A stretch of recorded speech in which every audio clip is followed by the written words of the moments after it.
DK Shivakumar CM, Priyank Kharge DCM ನಾಯಕತ್ವ ಫೈಟ್ಗೆ ಯಾರು ಕೂಡ ಊಹಿಸದಂತಹ ಬಿಗ್ ಟ್ವಿಸ್ಟ್ ಸಿಗ್ತಾ ಇದೆ. ಅಧಿಕಾರ ಹಂಚಿಕೆ ಕಾಂಗ್ರೆಸ್ನಲ್ಲಿ ಅಲ್ಲೋಲ ಕಲ್ಲೋಲ ಆಗಿರುವಂಥದ್ದು.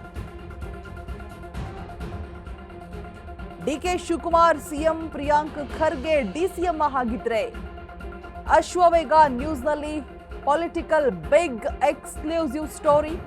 ದಲಿತ ಸಿಎಂ ದಾಳಕ್ಕೆ ಟ್ವಿಸ್ಟ್ ಕೊಟ್ರ ಎಐಸಿಸಿ ಅಧ್ಯಕ್ಷ.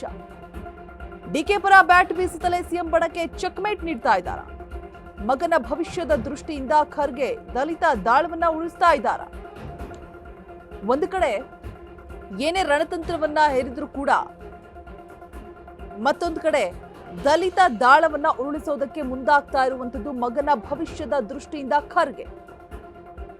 ಡಿಕೆಗೆ ಡಿಸಿಎಂ ಪಟ್ಟ ಕಟ್ಟೋದಕ್ಕೆ ತೆರೆಮರೆಯಲ್ಲಿ ಖರ್ಗೆ ತಂತ್ರವನ್ನ ಏನಾದ್ರೂ ಹೆಣಿತಾ ಇದ್ದಾರಾ? ದಲಿತರಿಗೆ ಸ್ಥಾನವೂ ಸಿಗುತ್ತೆ, ಡಿಕೆ ಆಸೆಯೂ ಕೂಡ ಈಡೇರುತ್ತೆ.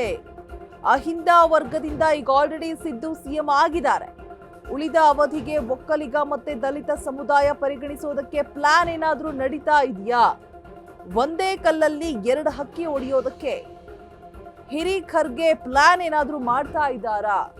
ಪಕ್ಷ ಸಂಘಟನೆ ಬಂಡಾಯ ಶಮನ ಹೆಸರಲ್ಲಿ ಸ್ಟ್ರಾಟರ್ಜಿ ಪ್ಲೇ ಮಾಡ್ತಾ ಇದ್ದಾರಾ?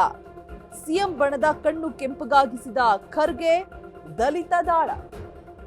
ಮಗನ ಪ್ರತಿಷ್ಠಾಪಿಸಲು ಪರಂ, ಒಂದ್ ಕಡೆ ಸತೀಶ್ ಸೈಡ್ ಲೈನ್ಗೆ ತಂತ್ರವನ್ನ ಹೆಣೆಯಲಾಗ್ತಾ ಇದೆ. ಅಹಿಂದ ಸೂತ್ರಕ್ಕೆ ಕಾಂಗ್ರೆಸ್ ಪಕ್ಷದಲ್ಲಿ ಅಲ್ಲೋಲ ಕಲ್ಲೋಲ ಉಂಟಾಗಿರುವಂಥದ್ದು. DK CM, Priyank Kharge DCM ಆಗೋದ್ರ ಬಗ್ಗೆ ಇದೀಗ ಕಾಂಗ್ರೆಸ್ನಲ್ಲಿ ಅಲ್ಲೋಲ ಕಲ್ಲೋಲದ ಮಾತುಗಳು, ಸಿಚುಯೇಷನ್ ನಿರ್ಮಾಣ ಆಗಿದೆ. ಬಿಕಾಸ್ ದಲಿತ ಕೂಗು ಕೇಳಿ ಬರ್ತಾ ಇರುವಂತದ್ದು ರಾಜಕೀಯ ವಲಯದಲ್ಲಿ. ಕರ್ನಾಟಕ ರಾಜಕೀಯದಲ್ಲಿ ಮತ್ತೊಮ್ಮೆ ಮುಖ್ಯಮಂತ್ರಿ ಸ್ಥಾನ ಕುರಿತಾಗಿ ಬಹುದೊಡ್ಡ ಚರ್ಚೆ ಆಗ್ತಾ ಇದೆ. ನಿಮ್ಮ ಅಶ್ವವೇಗ ನ್ಯೂಸ್ನ ಬಿಗ್ ಎಕ್ಸ್ಕ್ಲೂಸಿವ್ ರಾಜಕೀಯ ಸ್ಟೋರಿ. ಹೊರಗೆ ಸರ್ಕಾರ ಸ್ಥಿರವಾಗಿದೆ ಅನ್ನುವಂತಹ ಚಿತ್ರಣ ಕಂಡು ಬರ್ತಾ ಇದೆ. ಆದ್ರೂ ಕೂಡ ಆಂತರಿಕವಾಗಿ ಕಾಂಗ್ರೆಸ್ ಪಕ್ಷದಲ್ಲಿ ನಾಯಕತ್ವದ ಸಮರ ತೀವ್ರವಾಗಿರೋದು ಎದ್ದು ಕಾಣಿಸ್ತಾ ಇದೆ. ಸಿಎಂ ಕುರ್ಚಿಗಾಗಿ ಮುಖ್ಯಮಂತ್ರಿ ಸಿದ್ದರಾಮಯ್ಯ ಮತ್ತೆ ಉಪಮುಖ್ಯಮಂತ್ರಿ ಡಿಕೆ ಶಿವಕುಮಾರ್ ನಡುವಿನ ಜಟಾಪಟಿ ಏನ್ ನಡೀತಾ ಇದೆ? ಇದೀಗ ದಲಿತ ಮುಖ್ಯಮಂತ್ರಿ ಅನ್ನುವಂತಹ ಕೂಗು ಕೂಡ ಸೇರ್ಪಡೆಯಾಗಿರುವಂಥದ್ದು. ನಾಯಕತ್ವ ಬದಲಾವಣೆ ಬಗ್ಗೆ ಹೈಕಮಾಂಡ್ ನಿರ್ಧಾರ ಕೈಗೊಂಡಿದೆ ಅಂತ ಹೇಳ್ಬಿಟ್ಟು ಸಚಿವರಾದಂತಹ ಸತೀಶ್ ಜಾರಕಿಹೊಳಿ ಹೇಳಿಕೆಯನ್ನ ನೀಡಿರುವಂತಹ ಹಿನ್ನೆಲೆ ಈ ಒಂದು ಚರ್ಚೆ ಇದೀಗ ತೀವ್ರಗೊಳ್ತಾ ಇದೆ ಕೂಡ. ಮೂಲಗಳ ಪ್ರಕಾರ ನೋಡ್ತಾ ಹೋಗೋದಾದ್ರೆ ಎಐಸಿಸಿ ಅಧ್ಯಕ್ಷ ಮಲ್ಲಿಕಾರ್ಜುನ್ ಖರ್ಗೆ ಅವರು ಡಿಕೆ ಶಿವಕುಮಾರ್ ಅವರನ್ನ ಮುಖ್ಯಮಂತ್ರಿ ಹಾಗೆ ತಮ್ಮ ಪುತ್ರ ಪ್ರಿಯಾಂಕ್ ಖರ್ಗೆ ಅವರನ್ನ ಉಪಮುಖ್ಯಮಂತ್ರಿಯಾಗಿ ಪರಿಗಣಿಸುವಂತಹ ಚರ್ಚೆಗೆ ಒಲವು ತೋರಿಸ್ತಾ ಇದ್ದಾರೆ ಅಂತ ಕೂಡ ಇನ್ನೊಂದು ಕಡೆ ಚರ್ಚೆ ಆಗ್ತಾ ಇದೆ. ಈ ಮಾಹಿತಿ ಸಿದ್ದರಾಮಯ್ಯ ಬಣದ ಕಣ್ಣು ಕೆಂಪಗಾಗುವಂತೆ ಮಾಡ್ತಾ ಇರುವಂತದ್ದು. ಪ್ರತಿಯೊಂದು ಹಂತದಲ್ಲೂ ಕೂಡ ಒಂದಷ್ಟು ಸ್ಟ್ರಾಟಜೀಸ್ಗಳನ್ನ ಪ್ಲಾನಿಂಗ್ಸ್ಗಳನ್ನ ಮಾಡ್ತಾ ಹೋಗ್ತಾ ಇದ್ದಾರೆ. ಬಟ್ ಯಾವುದು ಕೂಡ ಹೈಕಮಾಂಡ್ ನಿರ್ಧಾರದ ಹೊರತುಪಡಿಸಾಗಿ ನಡೆಯೋದಕ್ಕೆ ಸಾಧ್ಯನೇ ಇಲ್ಲ.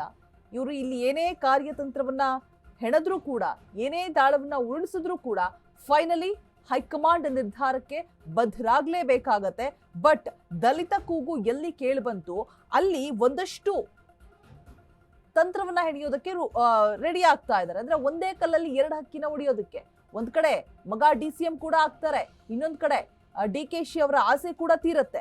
ಕಾಂಗ್ರೆಸ್ ಅಧಿಕಾರಕ್ಕೆ ಬಂದಿದ್ದು ಅಹಿಂದ ಸಮರ್ಥನೆಯಾಗಿಂದಾಗಿ ಈ ಒಂದು ಏನು ಸಮರ್ಥನೀಯ ಮಾತುಗಳನ್ನ ಆಡಿದ್ರು ಆ ಒಂದು ವಿಚಾರ ಮುನ್ನೆಲೆಗೆ ಬಂದಂತಹ ಸಂದರ್ಭದಲ್ಲಿ ಇಷ್ಟೆಲ್ಲ ಬೆಳವಣಿಗೆಗಳು ಆಗ್ತಾ ಇರುವಂಥದ್ದು. ಸಿದ್ದರಾಮಯ್ಯ ಅವರು ನಂತರ ದಲಿತ ನಾಯಕನಾಗಿ ಮುಖ್ಯಮಂತ್ರಿ ಸ್ಥಾನ ನೀಡಬೇಕು ಅನ್ನುವಂತಹ ಅಭಿಪ್ರಾಯವನ್ನ ಸಿದ್ದರಾಮಯ್ಯ ಬಣವೂ ಕೂಡ ಮುಂದಿರಿಸಿದೆ. ಈಗ